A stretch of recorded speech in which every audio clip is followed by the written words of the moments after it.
Today we are going to discuss the PYQs of talent X, जिसमें हम basically class 10th के 2015 में आए हुए फिजिक्स के PYQs डिस्कस करने वाले हैं। इसमें हमारा फर्स्ट क्वेश्चन है, all the bulbs below are identical, which bulb light most brightly. Basically इसमें हमें फाइंड करना है कि इनमें से कौन सा बल्ब होगा जो ज़्यादा ब्राइट करेगा। तो हमें पता है कि सारे बल्ब्स क्या आइडेंटिकल है, इसका मतलब इनका रेसिस्टेंस क्या होगा, सेम होगा। ठीक है, अगर रेसिस्टेंस सेम है तो अब हमें ये फाइंड करना है कि कौन सा ज़्यादा ब्राइट करेगा बल्ब। तो जिसके अक्रॉस पावर डिसिपेशन ज़्यादा होगा तो वो ही बल्ब हमारा ज़्यादा ब्राइट करेगा। तो हम देखते हैं कि ये हमारी बैटरी है, इसके थ्रू हमारा करंट पास हो रहा है। तो ये करंट हमारा यहाँ से चलना स्टार्ट हुआ तो यहाँ पे ये दो पार्ट में डिवाइड हो जाएगा। सपोज यहाँ पे आई डैश करंट हो गया, यहाँ पे आई डबल डैश करंट हो गया। अब यहाँ पे हमें पता है कि यहाँ से जब आई करंट आया तो वो दो पार्ट में डिवाइड हुआ। तो बेसिकली हमें पता है कि आई और आई डैश में से आई बड़ा है एंड आई डबल डैश से भी आई बड़ा है। तो इसमें हमें देखना है, अब जब ये करंट बाहर निकलेगा तो यहाँ से आई निकलेगा। तो हमें देखना है कि कहाँ पर पावर डिसिपेशन मैक्सिमम है, क्योंकि वहीं पर ज़्यादा हीट जनरेट होगी और ज़्यादा ब्राइट करेगा बल्ब। तो यहाँ पे हमारा पावर डिसिपेशन, इस बल्ब के अक्रॉस पावर डिसिपेशन कितना होगा हमारा, P is equal to I square R. वैसे ही हमारा यहाँ पे पावर डिसिपेशन कितना होगा, P is equal to I dash square R. वैसे ही हमारा यहाँ पे कितना होगा, I P is equal to I double dash square R. ठीक है, और यहाँ पे हमारा 5 पे पावर डिसिपेशन कितना होगा, P is equal to I square R. तो बेसिकली हमारा बल्ब 1 एंड 5 पे पावर डिसिपेशन सेम है और यहाँ पे हमारा आई डैश स्क्वायर आर है, यहाँ पे हमारा I double dash square R है। तो हमें पता है कि आई डैश और आई डबल डैश से आई बड़ा है, दैट मीन्स यहाँ पर बल्ब 1 एंड बल्ब 5 में हमारा पावर डिसिपेशन मैक्सिमम होगा। यानी कि P is equal to I square R हमारा मैक्सिमम है, आई डैश स्क्वायर आर और आई डैश स्क्वायर आर के कंपेरिजन में। इसलिए हमारा 1 एंड 5 बल्ब के अक्रॉस पावर डिसिपेशन मैक्सिमम होगा। इसलिए हमारा करेक्ट आंसर कौन सा हो जाएगा, 1 एंड 5। नाउ नेक्स्ट क्वेश्चन की ओर हम बढ़ते हैं। नेक्स्ट क्वेश्चन हमारा है, a piece of copper and another of germanium are cooled from room temperature to 80 kelvin, the resistance of. हमें रेसिस्टेंस फाइंड करना है। अच्छा, इसमें हमें कॉपर दिया हुआ है और जर्मेनियम दी हुई, दोनों को हम कूल कर रहे हैं। तो कॉपर क्या होता है, हमारा मेटल। कॉपर है हमारा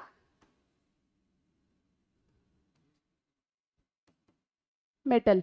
ठीक है, तो मेटल के लिए क्या प्रॉपर्टी होती है, रेसिस्टेंस हमारा टेम्परेचर के प्रोपोर्शनल होता है।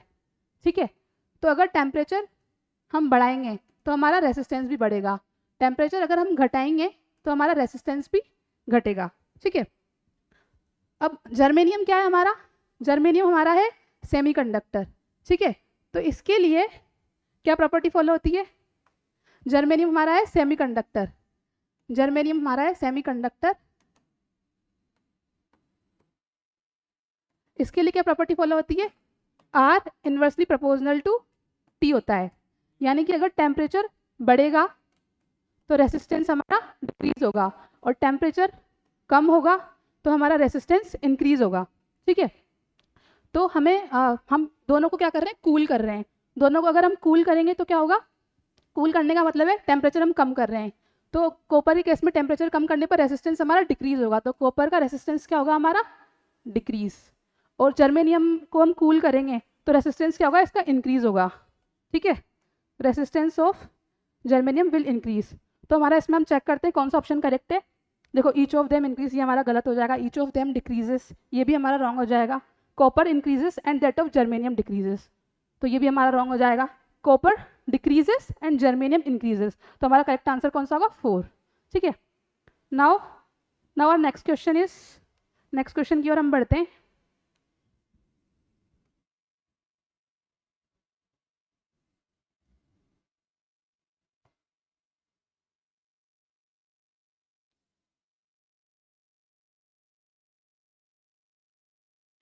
नेक्स्ट क्वेश्चन है हमारा, in other if other factors remain constant which of the following combination of number of turns per 20 centimeter electric current respectively in a solenoid produce the weakest electromagnet. अब हमें पता है कि जो स्ट्रेंथ ऑफ इलेक्ट्रोमैग्नेट होती है वो किसके प्रोपोर्शनल होती है, स्ट्रेंथ ऑफ इलेक्ट्रोमैग्नेट किसकी प्रोपोर्शनल होती है? एक तो मैग्नेटिक फील्ड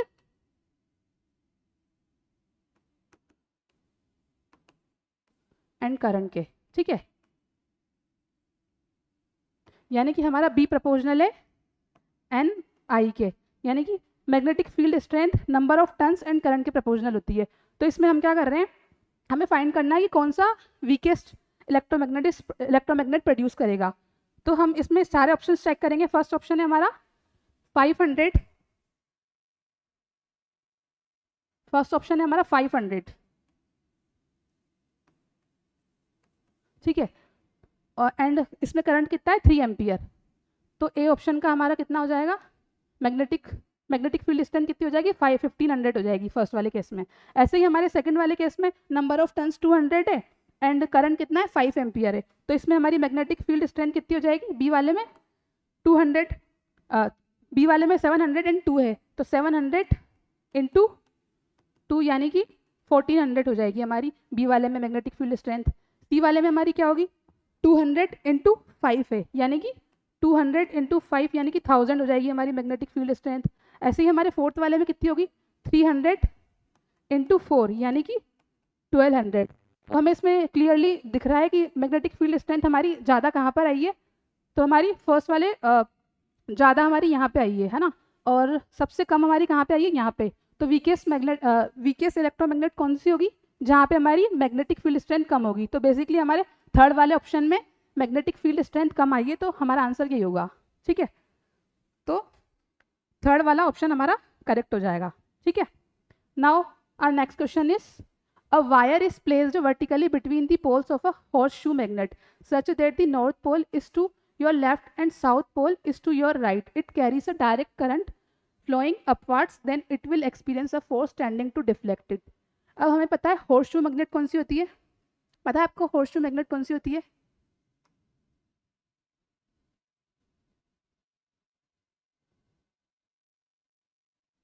horseshoe magnet एक यू शेप की हमारी मैग्नेट होती है, जो कि हमारे परमानेंट होती है, यू शेप की परमानेंट मैग्नेट होती है। ये इसका नॉर्थ पोल यहाँ पे होता है और साउथ पोल यहाँ पे होता है। तो इसमें हम क्या कर रहे हैं, एक वायर को प्लेस कर रहे हैं, वायर वर्टिकली प्लेस कर रहे हैं, ठीक है। Such that the north pole is to your left and south pole is to your right, it carries a direct current flowing upward. इसमें जो करंट है अपवर्ड डायरेक्शन में फ्लो हो रहा है। तो इसमें हमें ये फाइंड करना है कि फोर्स किस डायरेक्शन में होगा, ठीक है। तो हम इसके लिए क्या करेंगे, इसके लिए हम फ्लेमिंग्स लेफ्ट हैंड रूल लगाएंगे।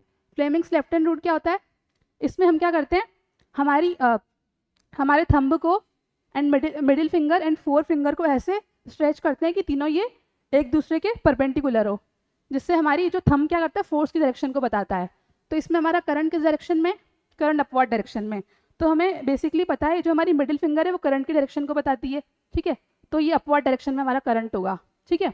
अपवर्ड डायरेक्शन में हमारा करंट है, और मैग्नेटिक फील्ड क्या है हमारा इसमें नॉर्थ टू साउथ, यानी कि मैग्नेटिक फील्ड लाइंस हमारी नॉर्थ टू साउथ इस डायरेक्शन में जा रही है। तो ये तो हमारे करंट की डायरेक्शन है अपवर्ड्स, एंड ये हमारे मैग्नेटिक फील्ड की डायरेक्शन है, ये हमारे करंट की डायरेक्शन है। तो ये जो हमारा थंब है फोर्स की डायरेक्शन को रिप्रेजेंट करता है। तो इसमें ये हमारा कहाँ जा रहा है, अवे फ्रॉम अस, ये हमसे दूर जा रहा है, अवे फ्रॉम यू। तो इसमें हमारा करेक्ट आंसर क्या हो जाएगा, अवे फ्रॉम यू, ठीक है। Now our next question is 25, ठीक है।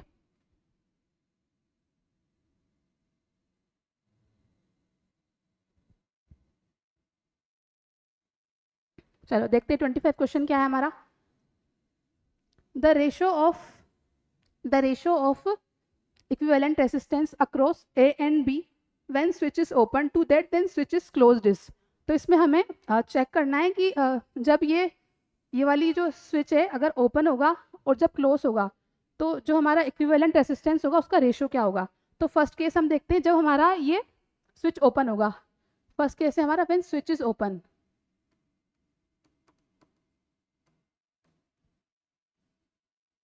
ठीक है। तो जब स्विच ओपन होगा तो इसके थ्रू कोई करंट फ्लो नहीं होगा, तो इस केस में हमारे ये दोनों क्या हो जाएंगे, सीरीज में हो जाएंगे, ये भी हमारे सीरीज में हो जाएंगे। तो ये सीरीज में होंगे तो इनका इक्विवेलेंट रेसिस्टेंस क्या होगा, 6 ओम प्लस 12 ओम, यानी कि हमारा कितना हो जाएगा ये 18 ओम। ऐसे ही ये भी हमारे सीरीज में, तो इनका इक्विवेलेंट रेसिस्टेंस कितना होगा 12 प्लस 6 यानी कि 18 ओम। ठीक है, तो अब हमारा इक्विवेलेंट सर्किट क्या होगा इस तरीके से।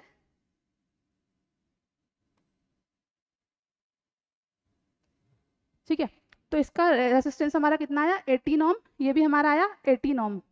अब ये दोनों हमारे क्या है पैरेलल में, तो पैरेलल में हम कैसे निकालेंगे इक्विवेलेंट रेसिस्टेंस, 1/18 प्लस 1/18 यानी कि 2/18। तो आर हमारा क्या हो जाएगा 18/2 यानी कि आर हमारा 9 आ जाएगा। तो हमारा जब हमारा ये स्विच ओपन होगा तो इस केस में हमारा इक्विवेलेंट रेसिस्टेंस क्या आ रहा है 9 आ रहा है। ठीक है, तो 9 ओम हमारा इक्विवेलेंट रेसिस्टेंस होगा। ठीक है, अब हम दूसरा केस देखते हैं, जब हमारा स्विच क्लोज होगा। ठीक है,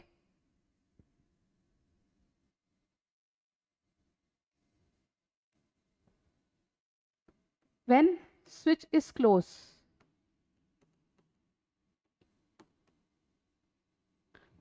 जब स्विच क्लोज होगा तो इसके थ्रू भी हमारा करंट फ्लो होगा। तो इस केस में हमारे क्या होगा, ये दोनों पैरेलल में हो जाएंगे, ये दोनों पैरेलल में हो जाएंगे। तो जब ये दोनों पैरेलल में होंगे तो इक्विवेलेंट रेसिस्टेंस क्या आएगा 1/12 प्लस 1/6। ठीक है, तो 1/12 प्लस 1/6 को हम कैलकुलेट करेंगे तो क्या आएगा 12 1 प्लस 3/12 यानी कि 1/4 यानी कि आर हमारा क्या आ जाएगा 4 ओम। ठीक है, वैसे ही इधर भी हमारा 12 ओम और 6 ओम पैरेलल में, तो इसका भी इक्विवेलेंट रेसिस्टेंस हमारा वही आएगा 1/12 प्लस 1/6 यानी कि 12। ठीक है, इधर 3/12 यानी कि 1/4, ये हमारी 1/r की वैल्यू है, तो r की वैल्यू क्या हो जाएगी 4 ओम। यानी कि जब मैंने ये हमारा पैरेलल में था, इसको मैंने कैलकुलेट किया तो 4 ओम मेरा रेसिस्टेंस आया इक्विवेलेंट, इन दोनों का इक्विवेलेंट भी मेरा 4 ओम आया। तो हमारा सर्किट कैसा बन जाएगा, इक्विवेलेंट सर्किट कुछ इस टाइप का बनेगा, ये 4 ओम आया, ये 4 ओम आया, इन दोनों का 4 ओम, एंड ये क्या है इन दोनों का 4 ओम है। तो अब ये दोनों हमारे क्या हो जाएंगे सीरीज में हो जाएंगे। ठीक है, ये ए पॉइंट है, ये बी पॉइंट है, ये दोनों हमारे सीरीज में हो गए, तो इक्विवेलेंट रेसिस्टेंस हमारा कितना होगा 8 ओम। ठीक है, अब हमारा open to that when switch is close, यानी कि ओपन का हमारा क्या है इक्विवेलेंट रेसिस्टेंस 9 है, और जब हमारा स्विच क्लोज है तो इक्विवेलेंट रेसिस्टेंस कितना है 8, यानी कि हमारा रेशियो क्या हो जाएगा 9/8, जो कि हमारा फोर्थ ऑप्शन है।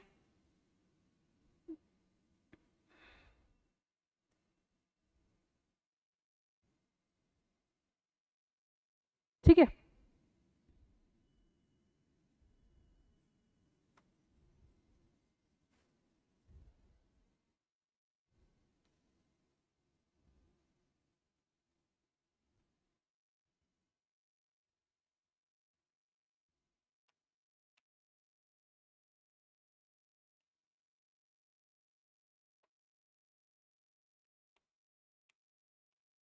ठीक है, नाउ आवर नेक्स्ट क्वेश्चन।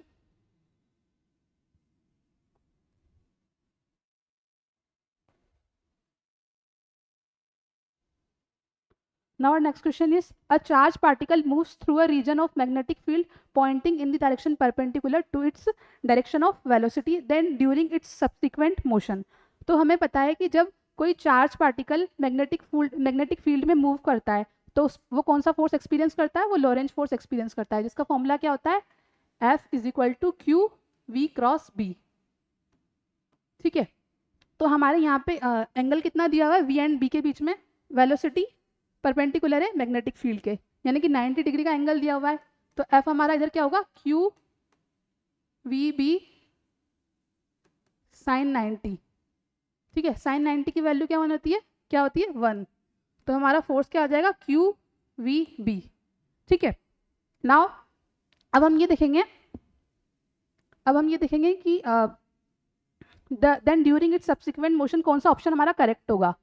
ठीक है, तो हमें पता है कि जब हमारा फोर्स मैक्सिमम होता है तो जो पार्टिकल है सर्कुलर पाथ में मूव करता है। ठीक है, तो हमें पता है सर्कुलर पाथ में क्या होता है, वेलोसिटी हमारी चेंज होती है। ठीक है, बट मैग्नीट्यूड क्या रहता है, कांस्टेंट रहता है, but magnitude, velocity changes but magnitude is constant. अब हमें पता है जो हमारी काइनेटिक एनर्जी है वो कितनी होती है, हाफ mv², जो कि हमारी स्केलर क्वांटिटी होती है। तो अगर हमारी वेलोसिटी मैग्नीट्यूड इसका कांस्टेंट है तो काइनेटिक एनर्जी हमारी क्या रहेगी, कांस्टेंट रहेगी। अच्छा, अगर हम मोमेंटम की बात करें, मोमेंटम हमारा क्या होता है, एम वी। ठीक है, अब हमारा जो मोमेंटम होता है, मोमेंटम हमारी वेक्टर क्वांटिटी होती है। क्योंकि हमारी वेलोसिटी चेंज हो रही है, इसका मतलब हमारा मोमेंटम भी चेंज होगा, है ना, तो ये हमारा कांस्टेंट नहीं रहेगा। तो इसमें हम चेक करते हैं कौन सा हमारा करेक्ट ऑप्शन रहेगा, it's momentum changes but the kinetic energy remains. तो हमारा फर्स्ट ऑप्शन ही करेक्ट है, काइनेटिक एनर्जी कांस्टेंट रहेगी और मोमेंटम चेंज होगा। ठीक है, तो हमारा फर्स्ट ऑप्शन करेक्ट हो जाएगा। Now moving to the next question. So our next question is, a body starts performing uniform circular motion such that it covers 100 rounds per minute. Then the minimum time after which its average velocity will be 0 is. तो हमें find करना है कि इसकी average velocity कब 0 होगी। हमें पता है ये यूनिफॉर्म सर्कुलर मोशन कर रहा है, तो यूनिफॉर्म सर्कुलर मोशन कर रहा है तो इसकी फ्रीक्वेंसी क्या होगी, इसकी फ्रीक्वेंसी हो जाएगी 100/60। ठीक है, क्योंकि 60 मिनट दिया हुआ है हमें टाइम, सॉरी 1 मिनट हमें टाइम दिया हुआ है, तो 60 सेकंड हो गया, यानी कि हमारी फ्रीक्वेंसी क्या है 100/60, यानी कि 10/6 हो जाएगी हमारी फ्रीक्वेंसी। ठीक है, तो टाइम पीरियड हमारा क्या हो जाएगा, टाइम पीरियड हमारा होगा 6/10। ठीक है, यानी कि टाइम पीरियड हमारा 0.6 सेकंड होगा। हमें पता है कि सर्कुलर मोशन में जब एक राउंड बॉडी कवर करेगी तो वापस वो उसी पॉइंट पर पहुंच जाएगी। और इसमें हमें फाइंड करना है एवरेज वेलोसिटी कब 0 होगी। एवरेज वेलोसिटी कब 0 होगी, हमें पता है एवरेज वेलोसिटी का फॉर्मूला होता है टोटल डिस्प्लेसमेंट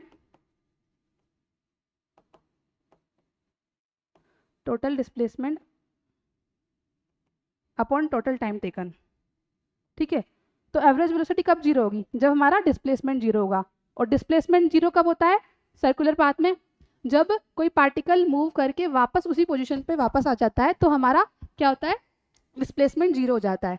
तो इस केस में जब वो हम एक राउंड पूरा कंप्लीट करेगा तो उसका डिस्प्लेसमेंट 0 हो जाएगा, यानी कि उसकी एवरेज वेलोसिटी 0 हो जाएगी। तो मिनिमम टाइम तो उसका वही होगा ना जब वो फर्स्ट राउंड कवर करेगा, इसलिए हमारा ये आंसर हो जाएगा कि जो उसका एक राउंड कंप्लीट करने में जो उसको टाइम लग रहा है वो ही उसका मिनिमम टाइम होगा एवरेज वेलोसिटी 0 होने का। ठीक है, तो इसमें हमारा करेक्ट आंसर कितना होगा, 2। ठीक है,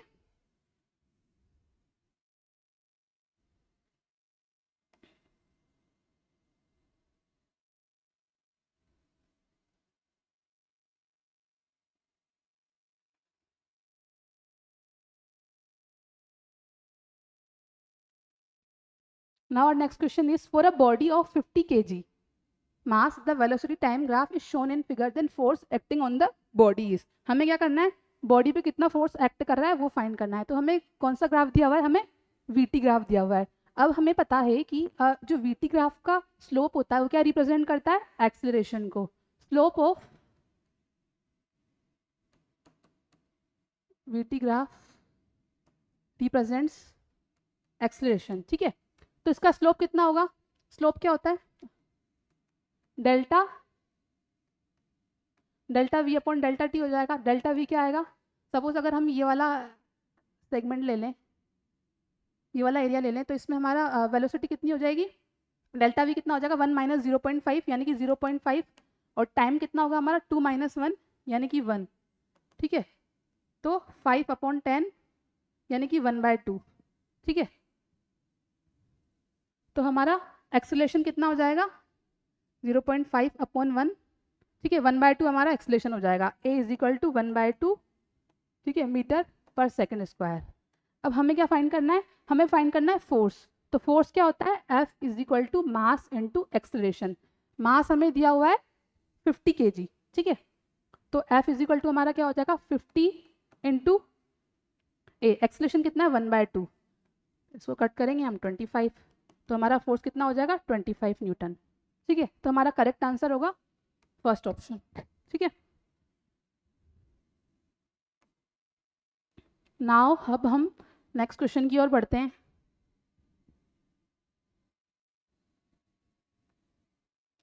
नेक्स्ट क्वेश्चन क्या है हमारा, super conductors are material that appear to exhibit no resistance, therefore electrons passing through a super conductor will. अब सुपर कंडक्टर हमें दिए हुए हैं, सुपर कंडक्टर का कोई रेसिस्टेंस नहीं होता है, हमें पता है। Therefore electron passing through a super conductor will generate no heat, generate no current, generate no heat, increase the currents power, decrease the electrons change. अब हमें पता है कि कोई भी ऐसा मटीरियल जिसका कुछ ना कुछ रेसिस्टेंस है, तो उसके थ्रू जब इलेक्ट्रॉन पास होते हैं तो उनकी मटेरियल के एटम से कुछ ना कुछ कोलिजन होता है। मटेरियल जो एक ऐसा मटेरियल जिसका कुछ ना कुछ रेसिस्टेंस है, तो इस मटेरियल के थ्रू जब हमारे इलेक्ट्रॉन्स पास होंगे तो ये जो इलेक्ट्रॉन्स है मटेरियल के एटम के साथ कोलिजन करेंगे। ठीक है, तो इससे क्या होगा, इन इलेक्ट्रॉन्स की कुछ ना कुछ एनर्जी किस में कन्वर्ट हो जाएगी, एनर्जी का कुछ कुछ पार्ट हीट में कन्वर्ट हो जाएगा। ठीक है, अब हमें पता है कि सुपर कंडक्टर का कोई रेसिस्टेंस नहीं होता है, तो ऐसा कोई कोलिजन पॉसिबल नहीं होगा जिसके थ्रू हमारी एनर्जी, हमारे इलेक्ट्रॉन्स की एनर्जी हीट में कन्वर्ट हो, यानी कि सुपर कंडक्टर में कोई हीट जनरेशन नहीं होता है। इसलिए हमारा करेक्ट आंसर कौन सा होगा, जनरेट नो हीट। ठीक है, now our next question is,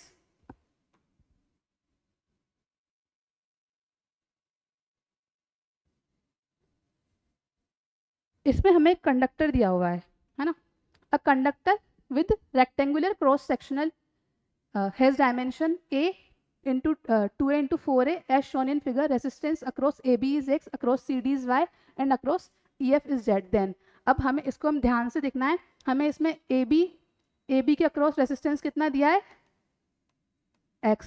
ठीक है, और CD के अक्रॉस रेसिस्टेंस हमें दिया है y, EF के अक्रॉस रेसिस्टेंस हमें दिया है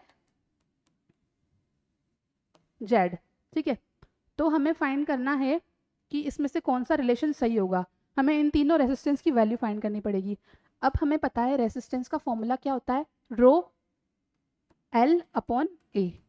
ठीक है, तो जब हम ए बी के अक्रॉस रेसिस्टेंस फाइंड करेंगे, ए बी के अक्रॉस रेसिस्टेंस कितना है मेरा एक्स से।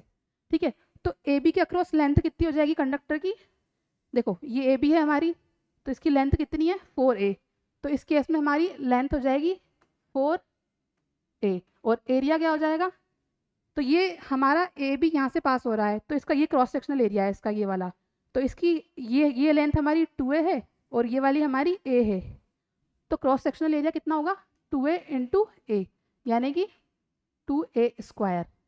ठीक है, तो हमारा रेसिस्टेंस क्या होगा, रो एल अपॉन ए। एल कितना है, एल है हमारा 4a, ए है हमारा 2a स्क्वायर, ये कट, तो आर क्या हो जाएगा हमारा 2 रो अपॉन ए, एक्स हमारा 2 रो ए अपन हो जाएगा क्योंकि हमारा रेजिस्टेंस एक्स है ना। अब सेकंड वाला हम कैलकुलेट करते हैं वाई। वाई कैसे कैलकुलेट करेंगे हम,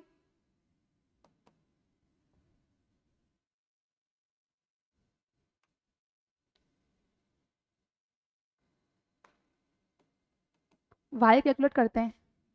ठीक है, रो, अब इस केस में हमारी लेंथ कितनी हो जाएगी, वाई रेसिस्टेंस किसके अक्रॉस है, सी डी के अक्रॉस है, तो इसके अक्रॉस हमारी लेंथ कितनी हो जाएगी, इसके अक्रॉस हमारी लेंथ होगी ए। ठीक है, और क्रॉस सेक्शनल एरिया कौन सा होगा, क्रॉस सेक्शनल एरिया ये वाला होगा, ये वाला। ठीक है, तो ये वाली लेंथ हमारी 2a है, ये 4a है, तो 2a इंटू 4a। ठीक है, रो a अपॉन 8a स्क्वायर, तो हमारा रेसिस्टेंस कितना होगा, रो 1/8a। ठीक है, तो y हमारा रो 1/8a हो जाएगा। अब हम फाइंड करेंगे z हमारा क्या होगा, z फाइंड करेंगे, वही rho L upon a formula लगेगा, तो हम ई एफ के अक्रॉस फाइंड करेंगे। ई एफ के अक्रॉस हमारी लेंथ कितनी हो जाएगी, ई एफ के अक्रॉस हमारी लेंथ हो जाएगी ये वाली 2a की जितनी। ठीक है, तो रो एल की वैल्यू 2a हो जाएगी, और इसका क्रॉस सेक्शनल एरिया कौन सा होगा, ये वाला यानी कि ये वाला। तो इसका क्रॉस सेक्शनल एरिया हम निकालेंगे, तो लेंथ हमारी क्या है 4a है, एक दूसरी लेंथ क्या है a है, 4a इंटू a, ठीक है। तो हमारा z क्या हो जाएगा, रो 2a upon rho 2a upon 4a square, ठीक है। ये कैंसिल, 2 से ये कैंसिल हुआ, तो z हमारा होगा रो 1 अपॉन 2a, है ना। तो हमारा बेसिकली क्या आया, x हमारा आया है, x हमारा आया 2 रो अपॉन a, y क्या आया है हमारा y आया है रो अपॉन 8a, और z हमारा आया है, एक मिनट, z आपको शायद क्लियरली मेंशन नहीं दिखाई नहीं दे रहा, z हम कैलकुलेट करेंगे तो कितना आ रहा है हमारा यहाँ पे, इसको हमने चेक किया तो रो अपॉन 2a आ रहा है, ठीक है। रो अपॉन 2a है हमारा z। तो अब इनको आप क्लियरली देखना है कि इनमें से हमारा ज़्यादा वैल्यू कौन सी है। तो इसमें हमारा कोफिशिएंट 2 है, इसमें हमारा 1/8 है, इसमें 1/2 है। अब हमें पता है कि 2 1/8 और 1/2 में कौन सा बड़ा है, 2 बड़ा है, 2 सबसे मैक्सिमम है हमारा। उसके बाद हमारा क्या है, उससे छोटा है हमारा 1/2, उससे छोटा है हमारा 1/8, यानी कि हमारा 2 वाला यानी कि x ज़्यादा बड़ा हो जाएगा, और उससे छोटा हमारा z होगा, और सबसे छोटा हमारा y होगा, यानी कि x then z then y। तो हमारा 4th ऑप्शन करेक्ट होगा। क्लियर है।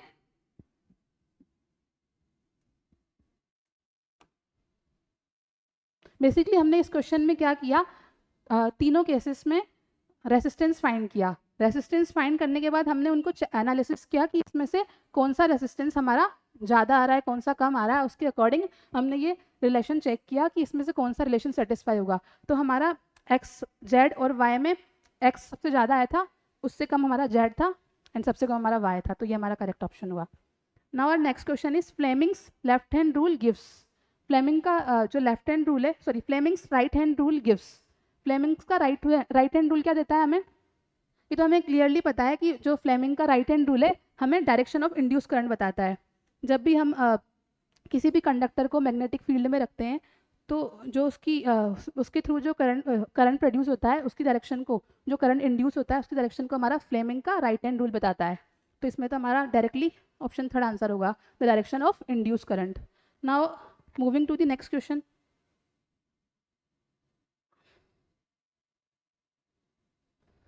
ठीक है,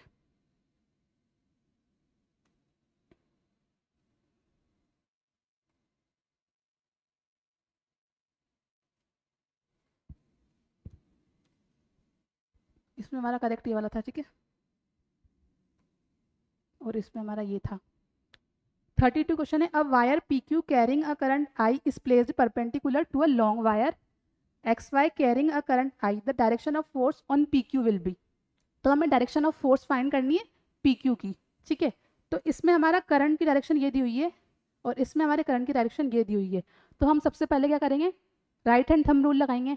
तो यहाँ पे हमारे करंट की डायरेक्शन क्या है, पी क्यू में इस तरफ है, तो ये थंब करंट की डायरेक्शन रखेंगे, तो ये जो हमारी फिंगर्स कर्ल होगी, ये किसकी डायरेक्शन को बताएगी, मैग्नेटिक फील्ड की डायरेक्शन को। तो हमारे इसमें मैग्नेटिक फील्ड कहाँ जा रहा है, इनवर्स जा रहा है, ठीक है, इनटू द पेज जा रहा है, ठीक है।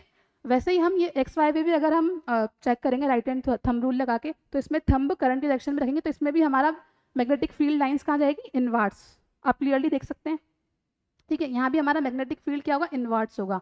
अब उसके बाद हमें जो डायरेक्शन ऑफ फोर्स फाइंड करनी है, तो डायरेक्शन ऑफ फोर्स फाइंड करने के लिए हमें फ्लेमिंग का लेफ्ट हैंड रूल लगाना पड़ेगा। तो फ्लेमिंग का लेफ्ट हैंड रूल क्या होता है, अगर हम हमारे तीनों, एक तो thumb, four finger and middle finger, इन तीनों को परपेंडिकुलरली स्ट्रेच करेंगे, तो इसमें जो थंब होता है हमारे फोर्स की डायरेक्शन को बताता है।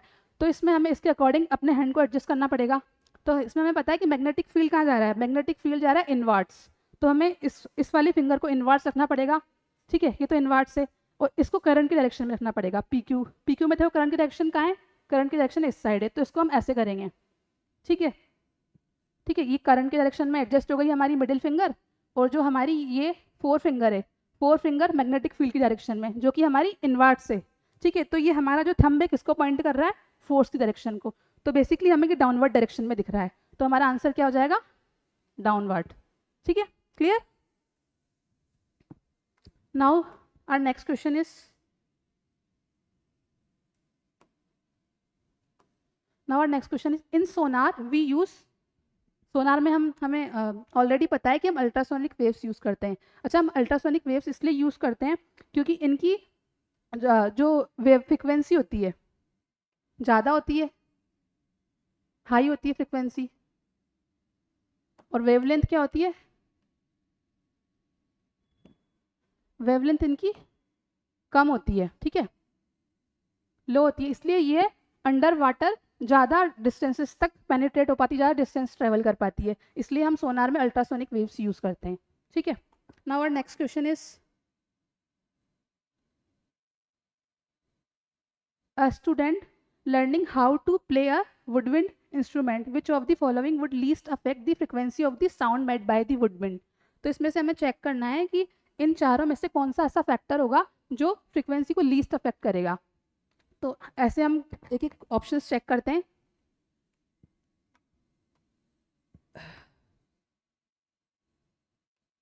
ठीक है,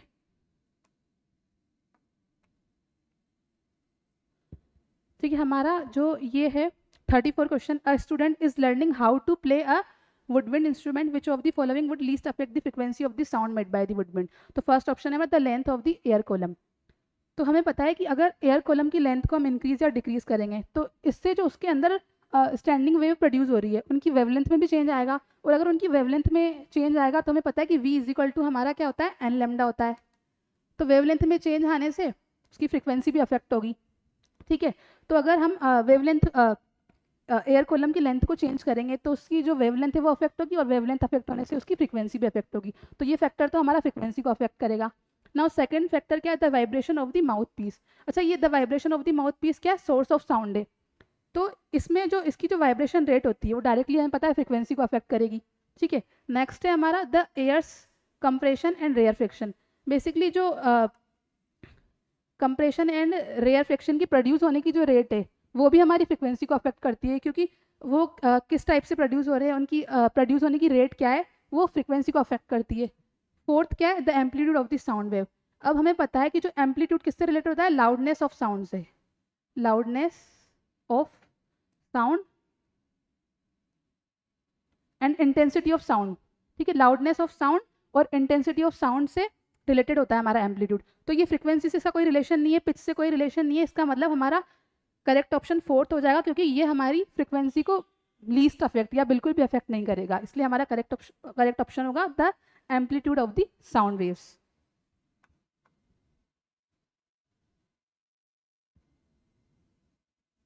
ठीक है,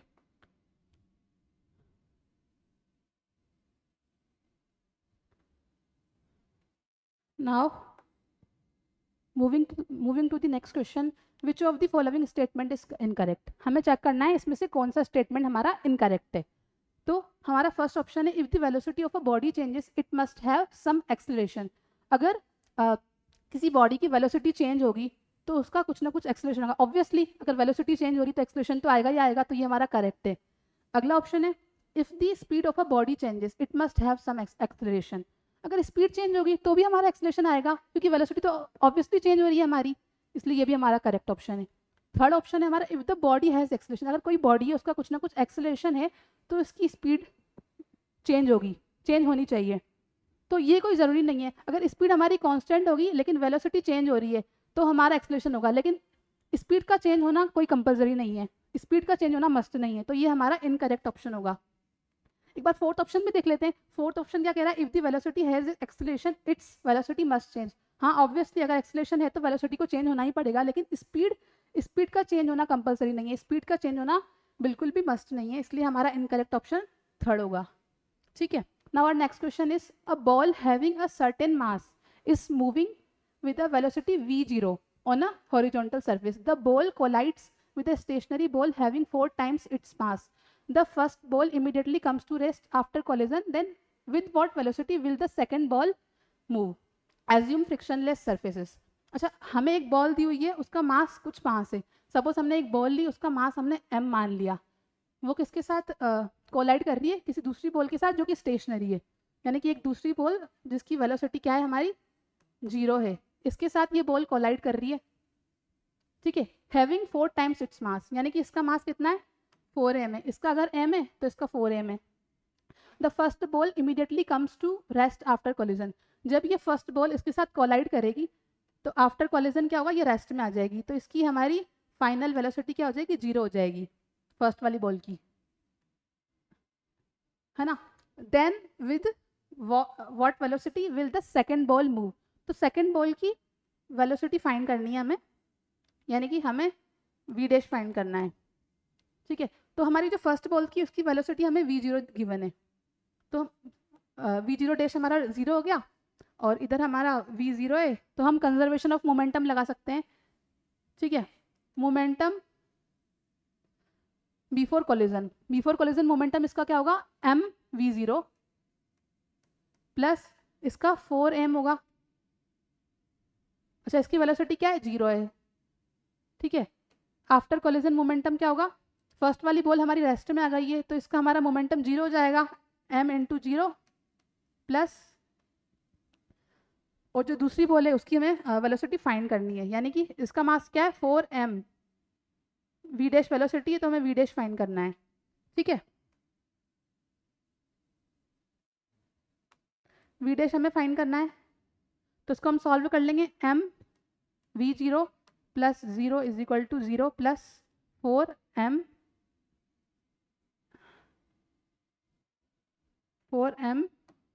v डैश, ठीक है।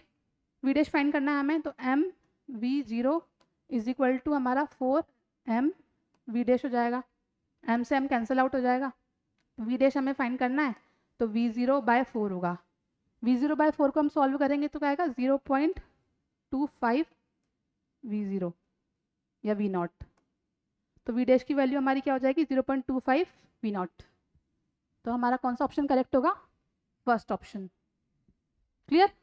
तो momentum of conservation of momentum लगा के हमने ये सेकंड बॉल की वेलोसिटी फाइंड आउट कर ली।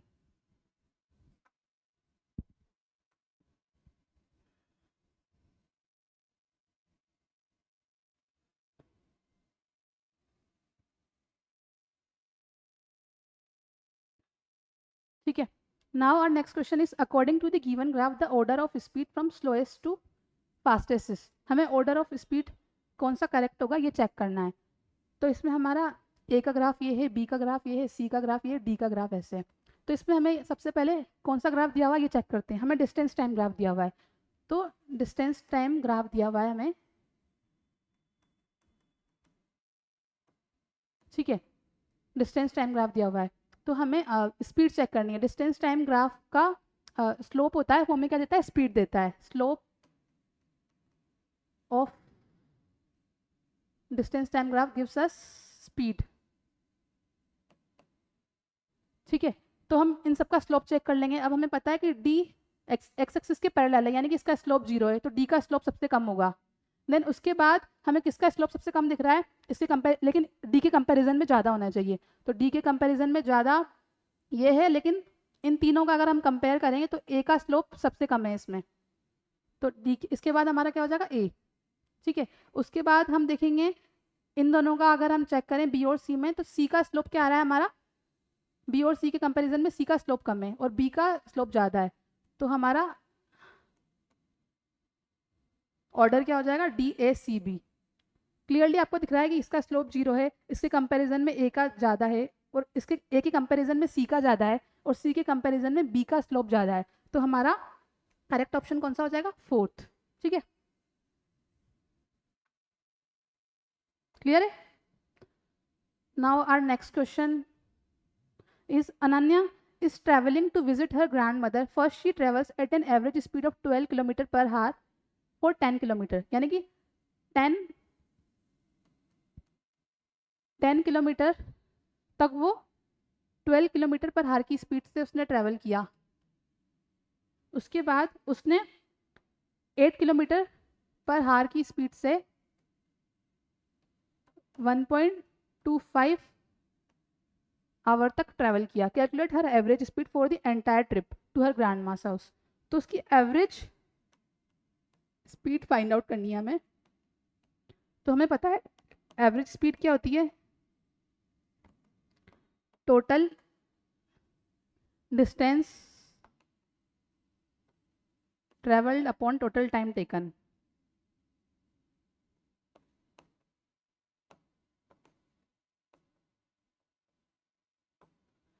तो फर्स्ट जो उसका राउंड है, मतलब फर्स्ट जो ट्रिप है उसमें उसने 10 किलोमीटर की डिस्टेंस ट्रेवल की है ना।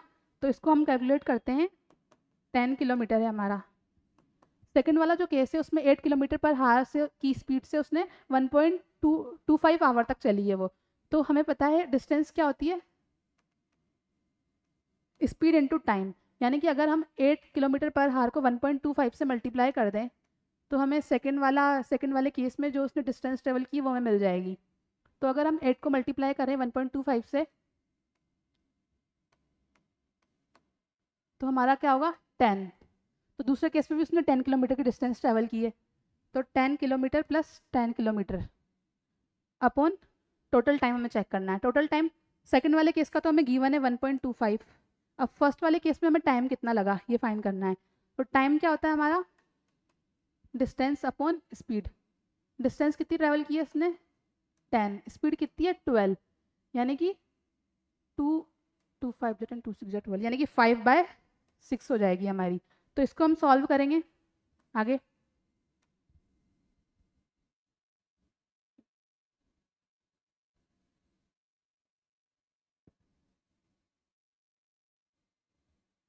टेन प्लस टेन हमारा कितना होगा, 10 प्लस 10 हमारा कितना हो जाएगा 20।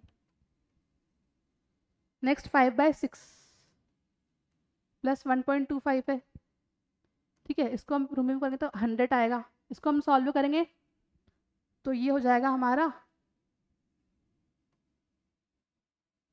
5/4, ठीक है। 20/5/6 प्लस 5/4, यानी कि हमारा क्या होगा,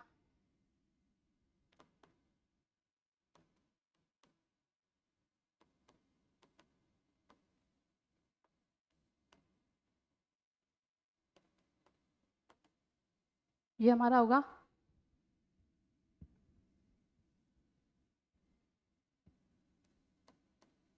ठीक है। आप खुद भी कैलकुलेट कर सकते हैं।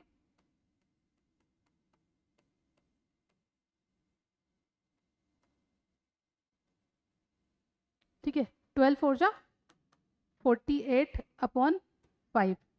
इसको हम सॉल्व करेंगे तो क्या होगा, 5/48 क्या होगा 9.6 हमारा आएगा, ठीक है। 9.6 48/5 करेंगे तो क्या आएगा 4 9 जा 36, एक मिनट सॉरी 5 से डिवाइड करना है ना, 5 9 जा 45, 3 रिमेनिंग 5 6 जा 30, यानी कि 9.6 हमारा आंसर आएगा। तो हमारा 9.6 किलोमीटर पर हार करेक्ट हो जाएगा, करेक्ट एवरेज स्पीड हो जाएगी हमारी अनन्या की, ठीक है। Clear. Now our next question is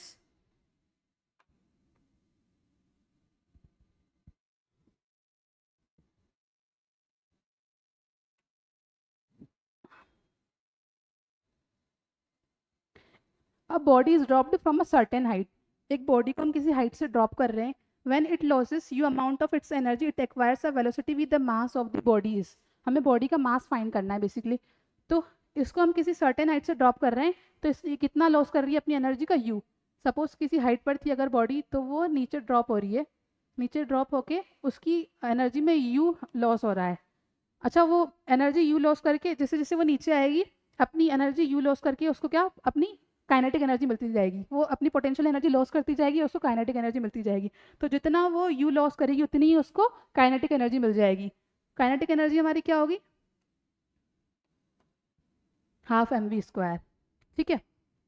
तो जितना उसके यू अमाउंट की एनर्जी उसने लॉस की है उतनी ही उसको काइनेटिक एनर्जी मिल गई, तो ये दोनों हमारे इक्वल हो गए। यानी कि जब वो ड्रॉप होगी किसी पॉइंट पर आएगी तो वहाँ पे उसने जितनी एनर्जी का लॉस किया है उतनी उसको काइनेटिक एनर्जी ऑब्टेन हो जाएगी। तो इस पॉइंट पर हमारे ये दोनों सेम हो जाएंगे।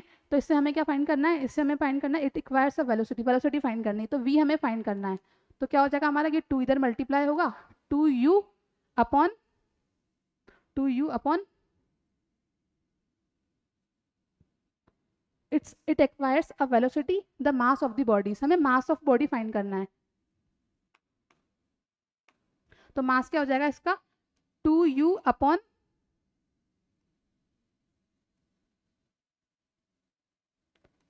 2u upon we square. आप देख सकते हैं अगर इससे m की वैल्यू हम फाइंड करेंगे तो 2 इधर मल्टीप्लाई हो जाएगा 2u अपॉन वी स्क्वायर। तो m की वैल्यू क्या हो जाएगी, 2u अपॉन वी स्क्वायर। तो जब उसको वेलोसिटी v एक्वायर होगी तो बॉडी का मास कितना हो जाएगा, 2u अपॉन वी स्क्वायर। ठीक है, करेक्ट। नाउ और लास्ट क्वेश्चन देख लेते हैं।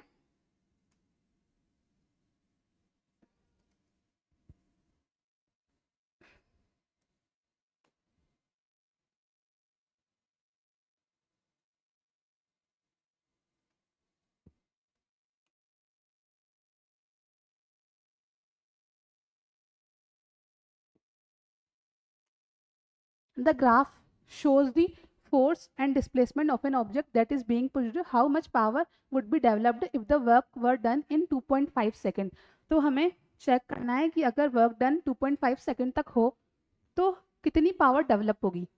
तो हमें बेसिकली चेक करना है कौन सा ग्राफ दिया हुआ है, हमें दिया हुआ है फोर्स डिस्प्लेसमेंट ग्राफ। तो फोर्स डिस्प्लेसमेंट ग्राफ का एरिया क्या बताता है, हमें वर्क डन बताता है। ठीक है, एरिया अंडर फोर्स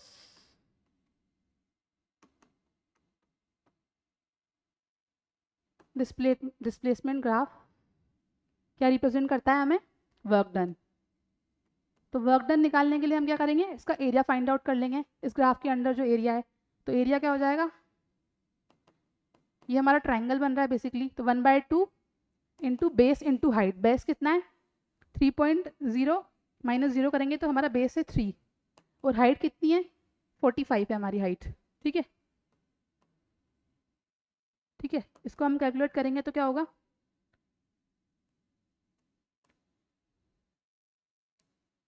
135/2। ठीक है, 67.5 हमारा वर्क डन होगा। 67.5 जूल हमारा वर्क डन हो जाएगा। अब हमें क्या निकालना है, पावर डेवलप्ड। पावर क्या होती है, वर्क डन अपॉन टाइम। ठीक है, तो वर्क डन हमारा कितना आया है 67.5, टाइम कितना दिया हुआ है 2.5 सेकेंड। तो इसको हम कैलकुलेट कर लेंगे। ठीक है, 25 की टेबल से इसको कट कर लेंगे। 25 2 टाइम्स,